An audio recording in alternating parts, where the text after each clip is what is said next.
Hello, a very good morning and warm welcome to all aspirants. मैं Ditesh Pratap Singh Civil Aspirants Adda की तरफ से आप सभी को वेलकम करता हूं।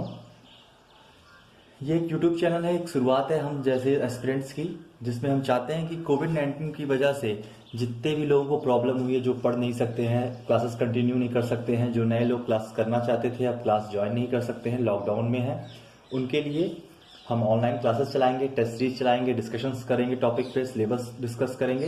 सो ये मेरी फर्स्ट वीडियो है, इंट्रोडक्शन वीडियो, जिसमें हम देखेंगे कि एग्ज़ाम जो हमारा होता है सिविल सर्विसेज का, उसके कितने स्टेजेस होते हैं, कितने स्टेज हमें क्लियर करने होंगे एक सिविल सर्वेंट बनने के लिए।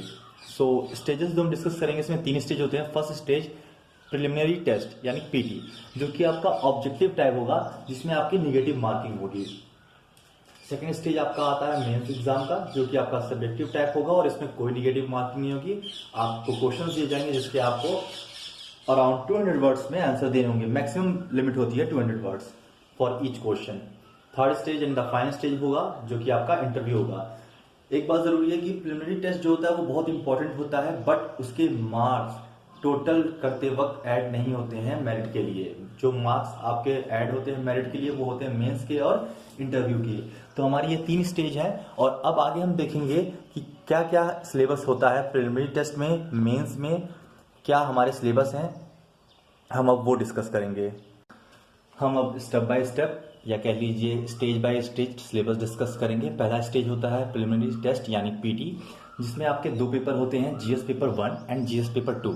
GS paper 1 and 2 both are negative marking. दोनों ही पेपरों में निगेटिव मार्किंग होती है 1/3 of the number in the question allotted. मतलब 1/3 नंबर आपके डिडक्ट होंगे, जितना नंबर टोटल दिया होगा उसका 1/3। आप अगर कोई भी एक राइट क्वेश्चन करते हैं तो आपको 2 मार्क्स मिलेंगे, अगर कोई भी क्वेश्चन आप रॉन्ग करते हैं तो 1/3 ऑफ 2 मार्क्स डिटेक्ट हो जाएंगे। अब बात करते हैं, तो जीएस पेपर 1 में टोटल 100 क्वेश्चन आते हैं, बट जीएस पेपर 2 में टोटल 80 क्वेश्चन आते हैं। बट दोनों ही GS paper 1 and GS paper 2 का टोटल मार्किंग होता है 200 मार्क्स, जो कि आप बोर्ड पे देख भी सकते हैं कि GS paper 1 100 questions, GS paper 2 80 questions, but both are having 200 marks and दोनों में ही 2 आवर्स का टाइम भी दिया जाएगा आपको। And GS paper 2 is also known as CSAT, means civil services aptitude test, जिसमें आने वाले सिलेबस हम डिस्कस करेंगे GS paper 1 and GS paper 2 का।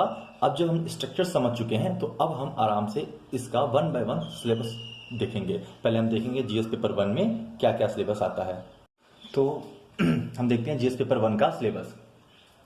सिलेबस हमारे पास जो है जीएस पेपर 1 का, वो देखने में काफ़ी शॉर्ट है बट बहुत ही लार्ज है, फिर भी हम 1 बाय 1 डिस्कस करते हैं। पहला हमारा है current affairs of national and international importance, जो कि मैंने शॉर्ट में डाला है करंट अफेयर्स।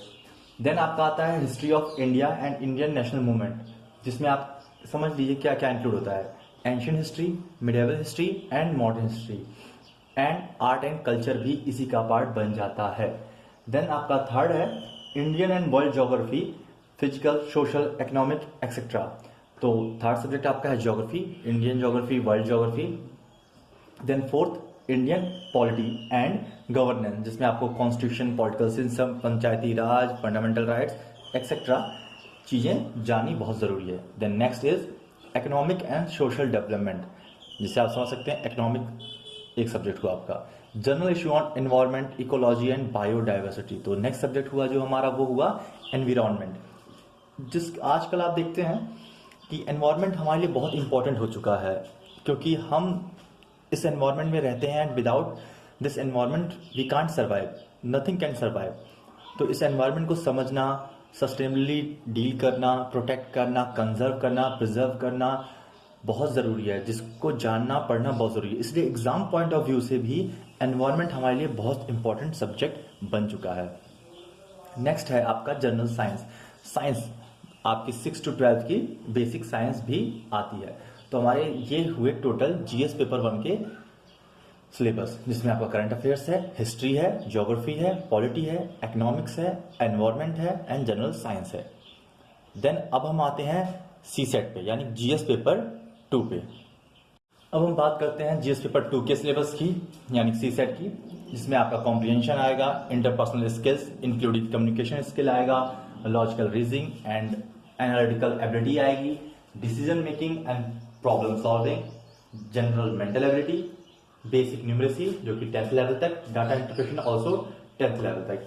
कॉमनली कहें तो आपका रीजनिंग, मैथ और इंग्लिश अगर आपके 10th लेवल तक प्रिपेयर है तो आप इसको बहुत अच्छे से कर सकते हैं।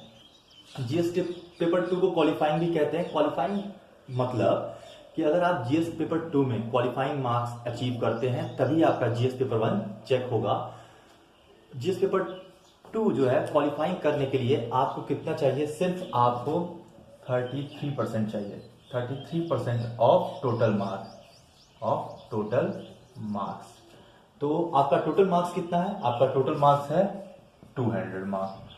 आउट ऑफ 200 मार्क्स अगर आपने इस जीएस पेपर में 33% अचीव कर लिया तो आपका जीएस पेपर 2 क्वालिफाई माना जाएगा। उसके बाद ही आपके जीएस पेपर 1 चेक होगा। तो ये थी जीएस पेपर 1 और जीएस पेपर 2 की सिलेबस, नेगेटिव मार्किंग, उनका टाइम ड्यूरेशन हमने डिस्कस किया। अब हम मेंस के भी देख लेते हैं कि मेंस में कितने पेपर होते हैं, क्या क्या मार्क्स होते हैं।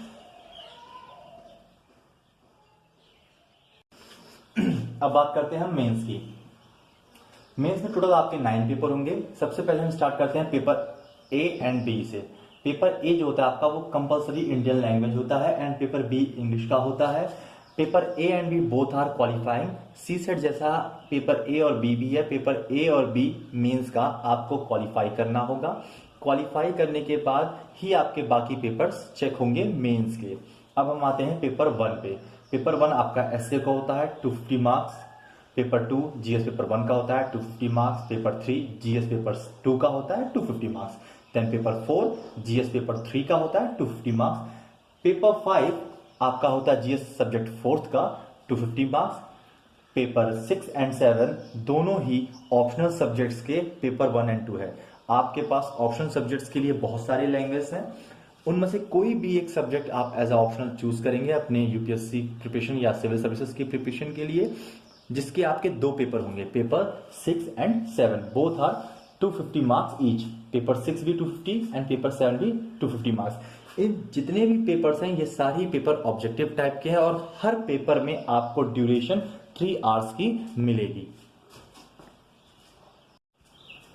अब तक हमने बात की है सिविल सर्विसेज के पैटर्न की, स्टेज की, उनमें जो जो पेपर्स होते हैं उनके सिलेबस की, उनके मार्क्स की, ड्यूरेशन की।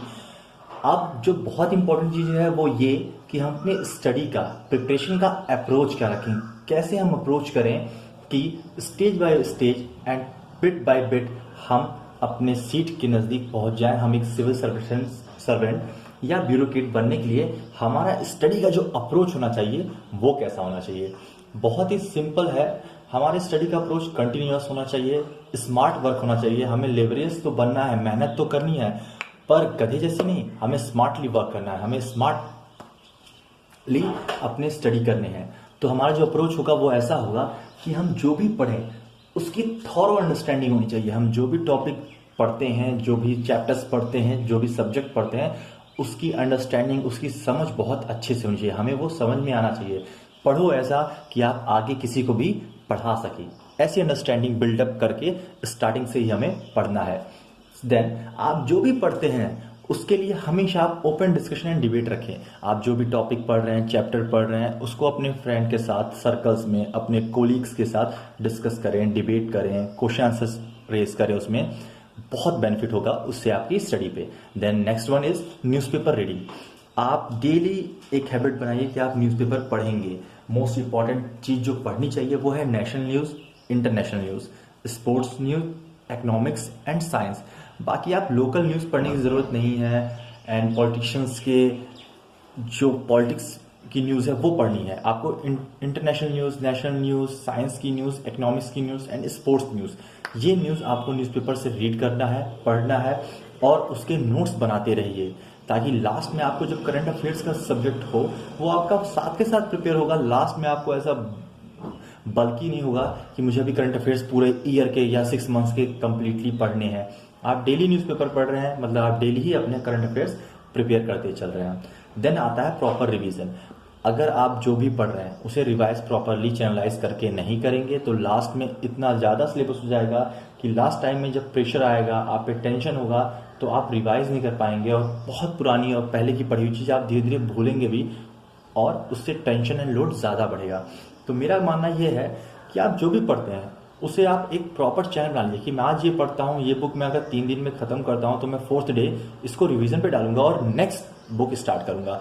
आप रिवीजन डेली करें, वीकली करें, बट उसे बहुत डिले ना करें। एक वीक से डिले मत करें, क्योंकि हमारी जो मेमोरी होती है अगर कुछ दिनों बाद वो धीरे धीरे इरेज होती है, तो इसीलिए हमें वो रिवीजन टाइम से करना है। आप एक चीज़ बुक पढ़ते हैं, उसे कंप्लीट कीजिए, नेक्स्ट बुक स्टार्ट करते हैं तो प्रीवियस बुक को आप साथ के साथ रिवीजन पे रखिए कि मैं नेक्स्ट न्यू बुक जो उठा रहा हूँ, न्यू चैप्टर जो उठा रहा हूँ, उसको पढ़ूंगा 4 घंटे, लेकिन जो रिवीजन के लिए भी मैं 1 घंटे रखूंगा। पुराना जो पढ़ा है 1 घंटे में उसको थोड़ा थोड़ा रिवाइज करूंगा डेली। नेक्स्ट आपका आता है वीकली टेस्ट सीरीज। ये वीकली टेस्ट सीरीज बहुत इंपॉर्टेंट है। आप एक हफ्ते पढ़ते हैं एंड कंटिन्यूस पढ़ने में मज़ा नहीं आता है, बोर होता है इंसान। तो आप क्या कर सकते हैं कि आपने एक हफ्ते पढ़ा, आपने एक हफ्ते में सोचा कि चलो मैं इस एक हफ्ते में ये पर्टिकुलर बुक, देन थोड़ा सा करंट अफेयर्स, थोड़ा सा न्यूज़पेपर, ये सब मैं प्रिपेयर रखूंगा। एक हफ्ते में जितना प्रिपेयर किया है उसकी आप टेस्ट सीरीज ज़रूर लगाएं। मैं भी आप लोग की हेल्प करूंगा। मैं हर संडे टू संडे आपके लिए कोई ना कोई चाहे न्यू मॉक टेस्ट डाल दिया करूंगा, चाहे ओल्ड ईयर के क्वेश्चन पेपर डाल दिया करूंगा। हम जो भी डिस्कस करेंगे यहाँ, हम उसका टेस्ट ज़रूर करते चलेंगे साथ के साथ। तो अगर आप लोग सिर्फ ये सिविल एस्पिरेंट्स अड्डा ही फॉलो कर रहे हैं तो भी आप परेशान ना होइए। आपको वीक में संडे को संडे एक टेस्ट ज़रूर मिलेगा, चाहे वो लास्ट ईयर क्वेश्चंस हो, चाहे वो मॉक टेस्ट हो, चाहे वो न्यू क्वेश्चंस हो। एंड आपको सब्जेक्ट भी हम साथ के साथ डिस्कस करते जाएंगे, सब्जेक्ट वाइज डिस्कशन करेंगे एंड उसी सब्जेक्ट का हम वीकली टेस्ट भी अलग करेंगे। Then last one is maintaining notes. Maintaining notes is very important. आप जब नोट्स मेंटेन करते हैं तो वो आपकी राइटिंग स्किल इंप्रूव करता है, राइटिंग स्पीड इंप्रूव करता है, और लास्ट में जब आपको रिवीजन टाइम होता है ना, तो आप पूरी मोटी मोटी बुकें नहीं पढ़ सकते हैं 10, लेकिन आपके जो नोट्स हैं पतली सी, आपने अपने खुद हाथ से लिखा है और आपकी अपनी राइटिंग है, आपके अपने शॉर्ट ट्रिक्स, शॉर्ट कोड है, वो आपको रिवाइज करने में बहुत ईजी होंगे। तो जहां आपको एक सब्जेक्ट रिवाइज करने में 2 दिन लगेगा, वहीं अगर आप नोट से रिवाइज करते हैं तो 6 से 8 घंटे में आप पूरा एक सब्जेक्ट रिवाइज कर सकते हैं अपने हैंड रिटन नोट से। तो ये टॉपिक, ये जितने भी अप्रोच है मेरे 1 2 3 4 5, वो मैंने देखिए नंबरिंग नहीं की है, क्योंकि इनका कोई सीक्वेंस नहीं है। ऐसा नहीं कि thorough understanding is the most important and maintaining notes is the last one, नहीं, ये सभी इंपॉर्टेंट है और इन सब को आप साथ लेके ही चलिए। आप न्यूज़पेपर पढ़ रहे हैं, उसके नोट्स बनाइए। आप जो नोट्स बना रहे हैं उसको प्रॉपर्ली रिवाइज कीजिए। आप जो भी पढ़ रहे हैं, नोट्स बना रहे हैं, रिवाइज कर रहे हैं, उसको अपने फ्रेंड्स के साथ डिस्कशन कीजिए, डिबेट कीजिए। जो भी पढ़ रहे हैं उसको बहुत प्रॉपर अंडरस्टैंडिंग के साथ पढ़िए, और जो भी आपने पढ़ा है उसको वीक में एक बार जरूर टेस्ट लेके अपने आप को चेक कीजिए। तो ये अप्रोच है जो आपको ब्यूरोक्रेट बनाएगा। ये एक प्रॉपर चैनलाइज वे में अगर आप करते हैं तो बहुत आराम होगा आपको एग्जाम क्रैक करने में, और बाद में आपको कोई मुश्किल नहीं होगी। क्योंकि मैंने बहुत सारे स्टूडेंट्स से, मेरे कोलीग्स हैं, फ्रेंड्स से देखा है कि वो बहुत अच्छे से पढ़ते हैं, स्टार्टिंग से पढ़ रहे हैं, पर लास्ट में क्या होता है, लास्ट के एग्जाम से 2-3 महीने पहले या पढ़ने के बाद वो अचानक से कहते हैं यार जो पुराना पढ़ा वो मैं भूल गया हूँ, पुराना चीज़ याद नहीं आ रहा। क्यों? क्योंकि वो ये नहीं करते हैं, रिवीजन नहीं करते हैं। लास्ट में जब वो रिवाइज करने जाते हैं तो कहते हैं यार टाइम ही नहीं है, मैं रिवाइज कैसे करूँ? क्यों? क्योंकि वो ये काम नहीं करते हैं, नोट्स नहीं प्रिपेयर करते हैं। जब आपके पास नोट्स नहीं है तो आप सही से लास्ट टाइम पे रिवाइज नहीं कर पाएंगे। सो डियर एस्पिरेंट्स, ये मेरा रिक्वेस्ट और सजेशन है कि आप सब ये अप्रोच फॉलो करें। ये बहुत ही अच्छा और आइडियल अप्रोच है एक ब्यूरोक्रेट के लिए। आप जो भी पढ़ते हैं उसका अंडरस्टैंडिंग बिल्डअप करते जाइए, उसको डिस्कशन एंड डिबेट कीजिए। Newspaper reading is the most important. आप प्रॉपर रिवीजन जरूर कीजिए अपने टॉपिक सब्जेक्ट्स के, वीक में जरूर टेस्ट दीजिए, उसे स्किप कभी मत कीजिए, और नोट्स हमेशा साथ के साथ मेंटेन करते चलिए। तो हमने आज के फर्स्ट इंट्रोडक्टरी वीडियो है जो ये हमारी सिविल एस्पिरेंट्स अड्डा की, इसमें हमने डिस्कस कर लिया कि सिविल सर्विसेज का पैटर्न क्या होता है, उनके स्टेजेस क्या होते हैं। फर्स्ट स्टेज प्रिलिमिनरी टेस्ट में कितने पेपर होते हैं? 2 होते हैं। सेकंड मेंस में क्या होता है? इंटरव्यू होता है। देन उसके सिलेबस हमने देखा अप्रोच कि कैसे आप स्टडी करें, क्या अप्रोच रखें जिससे आपकी स्टडी बेटर हो।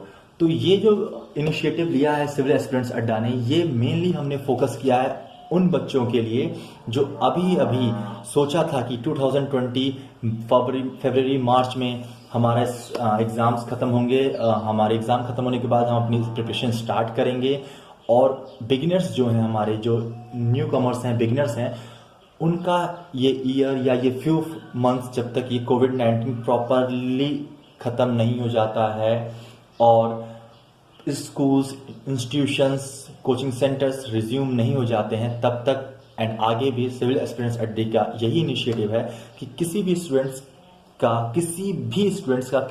एस्पिरेंट्स का ईयर या मंथ या टाइम ड्रॉप आउट ना हो, उनका टाइम वेस्ट ना हो, उन्हें ड्रॉप आउट फील ना हो। और ऐसा भी होता है, घर बैठे हम पढ़ तो रहे हैं, पर हमें एक यूपीएससी के लिए एक प्लेटफॉर्म चाहिए। वो जो हम लाइब्रेरी में डिस्कशंस करते थे, वो जो हम चाय के पॉइंट्स पे क्लासरूम में डिस्कशन करते थे, अब वो पॉसिबल नहीं है, क्योंकि हर कोई घर में है, लॉकडाउन है, कोविड-19 बहुत सीवियरली अफेक्ट कर रहा है हम सबको, सोशली, इकोनॉमिकली एंड ग्लोबली। तो इसके लिए ये इनिशिएटिव है सिविल एस्पिरेंट्स अड्डा की कि हम ऑनलाइन ही घर बैठे ही पढ़ सकें, डिस्कस कर सकें, डिबेट कर सकें, क्वेश्चन कर सकें, टेस्ट सीरीज डाल सकें, और जितने भी न्यू बिगिनर्स हैं, न्यू स्टूडेंट्स हैं, उनके लिए है। इसीलिए मैंने अपनी फर्स्ट इंट्रोडक्शन वीडियो में कुछ और नहीं डाला, सिर्फ सिलेबस डाला है, पैटर्न डाला है, पढ़ने का अप्रोच डाला है, और बस 2 मिनट की मोटिवेशन आप सभी बिगिनर्स के लिए कि जितने भी मेरे खुद बहुत सारे मेरे पास स्टूडेंट्स, मेरे जूनियर्स और कज़न्स आए हैं कि हमें पढ़ना था, बट अब क्या करें, पता नहीं कब खुलेगी इंस्टीट्यूशन, कब कोचिंग आएगा, कब सब कुछ नॉर्मल, बैक टू नॉर्मल होगा और हम जाके इंस्टीट्यूट ज्वाइन कर पाएंगे। तो ऐसे बहुत लोग मुझे कांटेक्ट किए। मैं हर किसी को जाके नहीं पढ़ा सकता हूँ, पर एक ओपन प्लेटफॉर्म होने से सभी कनेक्ट हो सकते हैं आपस में। तो मैं चाहता हूँ ज़्यादा से ज़्यादा लोगों तक आप ये वीडियो शेयर करें, ताकि जितने भी बिगिनर्स हैं उन्हें इस वीडियो से एक न्यू मोटिवेशन, एक न्यू लाइफ मिले। अभी बहुत सारे कंट्री में हमारे हर जगह red, green and orange zone करके खोले जा रहे हैं चीज़ें, ट्राई किया जा रहा है कि इकोनॉमिक को बैलेंस करें, लाइफ को फिर से नॉर्मल लाएं, बट स्टिल हम अभी फाइनल स्टेज में हैं। गवर्नमेंट ने हमें ओपन किया है, हमें अभी भी बहुत आराम से, ध्यान से रहना चाहिए, सारी सेफ्टी मेजर्स रखने चाहिए, और इंस्टीट्यूशंस और कोचिंग तो अभी नहीं खुले हैं, स्कूल्स अभी नहीं खुले हैं। तो तब तक के लिए और आगे भी मैं चाहूँगा कि आप सब बिना परेशान हुए, बिना होपलेस हुए अच्छे से चैनल को फॉलो करें और पढ़ें। अब एक बात यह है कि जितने भी सब्जेक्ट्स हैं, जो पुराने स्टूडेंट्स हैं उनको तो पता है कहाँ से पढ़ना है, क्या पढ़ना है, लेकिन जो मेरे बिगिनर्स हैं, जिनके लिए मेनली मेरा फोकस है, जो मेरे बिगिनर्स हैं, जो मेरे न्यू कमर्स हैं, जिनको इस साल से स्टार्ट करना था कि हाँ अब हम भी यूपीएससी की बैटल में आएंगे, हम भी यूपीएससी की प्रिपरेशन करेंगे एंड मैं भी एक एस्पिरेंट हूँ और मैं भी एक ब्यूरोक्रेट बनूंगा, उनके लिए मैं सब्जेक्ट वाइज डिस्कस कर लेता हूँ कि किस सब्जेक्ट्स के लिए वो क्या बुक पढ़ें या क्या सोर्सेस फॉलो करें, ताकि उनको वीडियो के बाद अगर कोई प्रेफरेंस टेक्स्ट बुक चाहिए कि हाँ मैंने वीडियो देख ली है, पढ़ लिया है, अब मुझे एक प्रेफरेंस टेक्स्ट बुक चाहिए कि ये जो वीडियो में पढ़ाया गया ये टेक्स्ट बुक में है, और बेटर समझने के लिए मुझे एक रिवीजन के लिए टेक्स्ट बुक चाहिए, तो उसके लिए मैं आपको टेक्स्ट बुक बता देता हूँ सब्जेक्ट वाइज, किस सब्जेक्ट के लिए क्या करें। अगर आप लोगों ने मेरी वीडियो में सब सिलेबस नोट नहीं किया है तो वीडियो को प्रीवियस जाएँ, पॉज करें, बिगनिंग से स्टार्ट करें और सिलेबस देखें। तो पहले हमने जब जीएस पेपर 1 का सिलेबस डिस्कस किया था, तो हमने डिस्कस किया था कि सबसे पहला आपका करंट अफेयर्स या current events, national and international importance एक सब्जेक्ट है। उसके लिए अगर आप न्यूज़पेपर पढ़ते हैं, Lok Sabha TV, Rajya Sabha TV follow करते हैं तो सफिशिएंट है। अगर आप चाहें तो किसी भी इंस्टीट्यूट की आप मैगजीन उठा लें, ऑनलाइन भी आपको बहुत सारे ऐसे चैनल्स हैं ऑनलाइन जो कि आपको करंट अफेयर्स प्रिपेयर कराते हैं। यूट्यूब पे भी हैं, आपको गूगल पे भी मिल जाएंगे, विजन साइट है, इनसाइट है, और बहुत सारे हैं। हर कोई करंट अफेयर्स डालता है, डेली डालते हैं, वीकली डालते हैं, मंथली डालते हैं। तो मैं चाहूँगा कि आप डेली फॉलो करें। बहुत सारे ऐसे यूट्यूब पे अच्छे अच्छे चैनल्स हैं जो आपके लिए डेली का करंट अफेयर्स डालते हैं, डे टू डे। आप डेली वो करंट अफेयर्स देखें और आपका करंट अफेयर्स प्रिपेयर हो जाएगा। नेक्स्ट है आपका history of India and Indian national movement. इसमें आपके ancient, medieval and modern history include होता है, एंड आर्ट एंड कल्चर भी आता है। मैं चाहूँगा जितने भी मेरे बिगिनर्स हैं या न्यू कमर्स हैं, इसके लिए सबसे पहले वो हिस्ट्री की 6 to 12 ओल्ड एनसीईआरटी उठा के पढ़ना स्टार्ट कर दें, या जो भी एनसीईआरटी मिले वो उठा के पढ़ना स्टार्ट कर दें 6 to 12। अगर उनके पास एनसीईआरटी नहीं है तो ऑनलाइन जाके गूगल प्ले में या एप्पल प्ले स्टोर जैसा आपके पास फ़ोन या डिवाइस गैजेट हो, उसमें जाके आप एनसीईआरटी कि बुक डाउनलोड भी कर सकते हैं। अगर किसी को डाउनलोड में प्रॉब्लम होता है या नहीं पता चल रहा है तो प्लीज़ आप मुझे कमेंट करें, मैं आपको लिंक प्रोवाइड कर दूंगा या बता दूंगा कि कैसे आप एनसीईआरटी बुक डाउनलोड कर सकते हैं।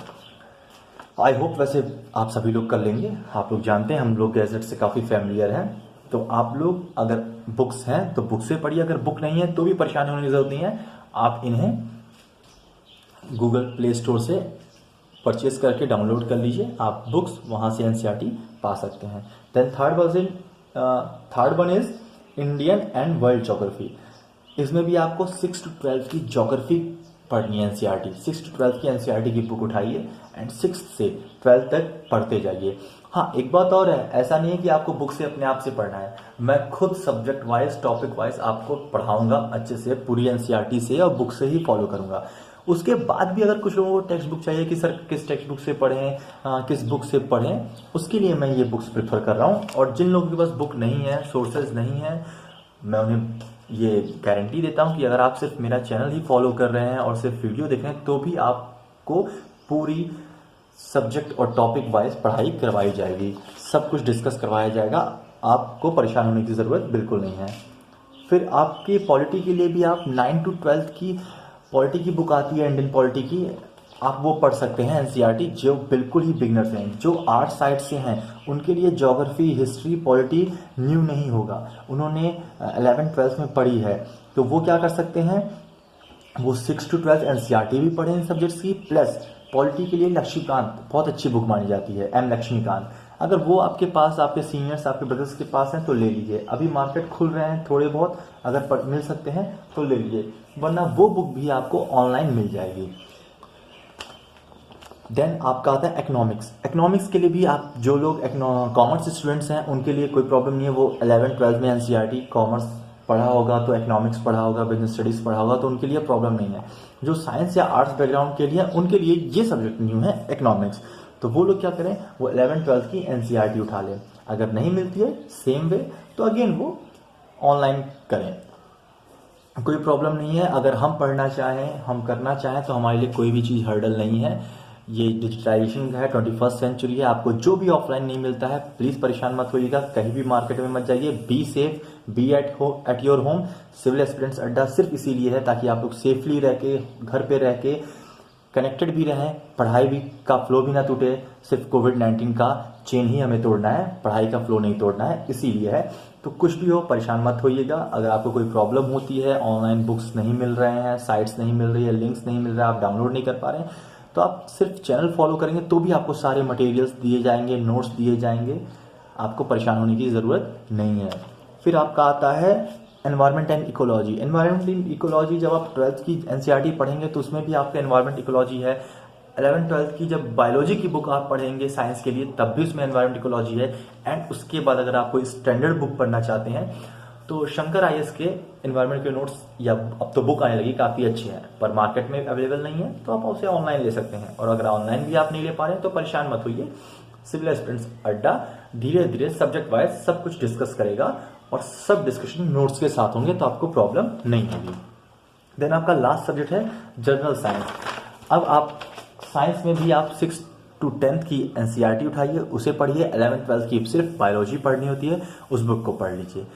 तो जितना भी सिलेबस मैंने जीएस पेपर 1 का डिस्कस किया था उन सब के लिए मैंने प्रिफर्ड टेक्स्ट बुक्स बता दी है, अप्रोच बता दिया कि पढ़ना कैसे कैसे है।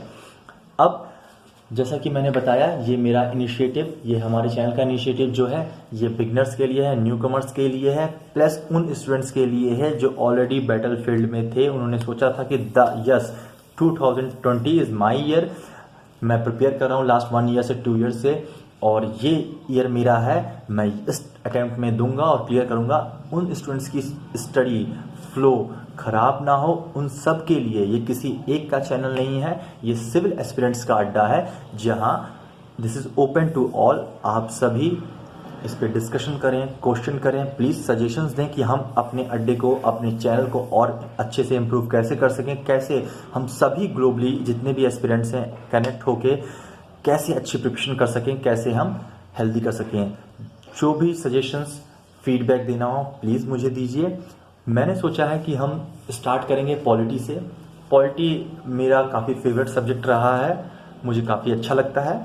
तो मैं चाहता हूँ कि हम पॉलिटी से स्टार्ट करें। वो इजी भी है, डिफ़िकल्ट भी है और बहुत ही ज़्यादा कह लीजिए फैमिलियर भी है, क्योंकि हम यूपीएससी की प्रिपरेशन कर रहे हैं तो हम इलेक्शंस जानते हैं, prime minister, chief minister, Lok Sabha, Rajya Sabha, अपने बेसिक फंडामेंटल राइट्स, ये इनकी हमें एक बेसिक नॉलेज है।